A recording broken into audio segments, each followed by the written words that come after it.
Photoshop open பண்ணுறது எப்படிங்கிறத பற்றி நம்ம இப்போ பார்க்க போகிறோம். கீபோர்டில் விண்டோஸ் கீ அல்லது மவுஸ் பாயிண்டரை ஸ்டார்ட் பட்டனை கிளிக் செய்யவும். Start, programs, Adobe Photoshop CS3 click செய்யவும்.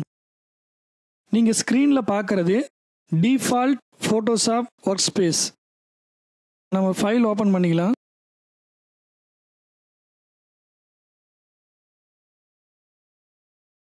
File, edit, image, layer, select அப்படி கண்டினியூவாக இருக்கு இல்லைங்களா? அது செலக்ட் ஆகிற ஏரியா வந்துட்டு மெனு பார்னு சொல்லுவாங்க. அதுக்கு கீழே இருக்கிறது வந்துட்டு ஆப்ஷன் பார். இந்த ஆப்ஷன் பார்னால என்ன யூஸ்னா, நீங்கள் என்ன டூல் இங்கே செலக்ட் பண்ணினாலும் அந்த டூலுடைய பிஹேவியர்ஸ் வந்து உங்களுக்கு மாறிக்கிட்டே இருக்கும். லெஃப்ட் சைடு இருக்கிறது டூல் பாக்ஸ்.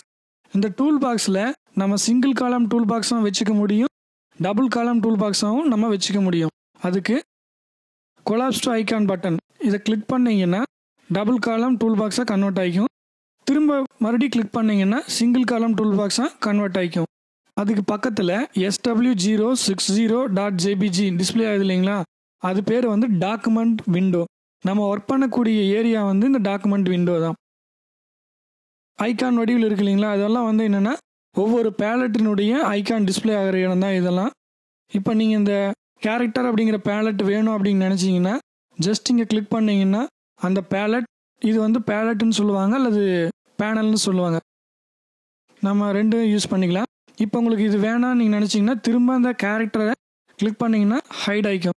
எக்ஸ்பேண்ட் பண்ணணும்னு நீங்கள் நினச்சிங்கன்னா collapse to icon button click பண்ணிங்கன்னா டக்கு வந்து எக்ஸ்பேண்ட் ஆகிக்கும். இல்லை திரும்ப பழையபடியே போகணும்னு நினச்சிங்கன்னா திரும்ப collapse to icon button click பண்ணிங்கன்னா ஐகான் ஷேப்புக்கு கன்வெர்ட் ஆகிக்கும்.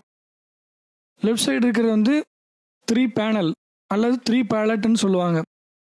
இது அதே போல் தான். Collapse to icon button click பண்ணிங்கன்னா எல்லாம் ஐகான் மாதிரி டிஸ்பிளே வரணும். இதில் நீங்கள் லேயர் செலக்ட் பண்ணிங்கன்னா லேயர் பேனல் மட்டும் வரும். திரும்ப கலர் செலக்ட் பண்ணிங்கன்னா கலர் பேனல் மட்டும் டிஸ்பிளே ஆகும். திரும்ப collapse to icon button expand பண்ணிக்கலாம். இதில் இங்கே நேவிகேட்டர், ஹிஸ்டோகிராம், இன்ஃபோ அப்படின்னு டிஸ்பிளே ஆகுது இல்லைங்களா? Panel title bar.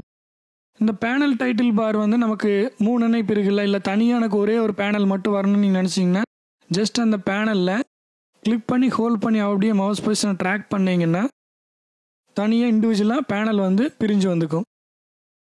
இந்த பேனல் நமக்கு வேணாம் அப்படின்னு நினச்சிங்கன்னா இன்டூ மார்க்கை க்ளோஸ் பண்ணிங்கன்னா பேனல் க்ளோஸ் ஆகிடும். அடுத்து ஆப்ஷன் பாரில் பிரிட்ஜ் பட்டன், இதை கிளிக் பண்ணிங்கன்னா அடோப் பிரிட்ஜ் வந்து உங்களுக்கு ஓப்பன் ஆகும். இப்போ நீங்கள் பார்த்தது தான் அடோப் ஃபோட்டோஷாப் CS3யோட டிஃபால்ட் ஒர்க் ஸ்பேஸ்.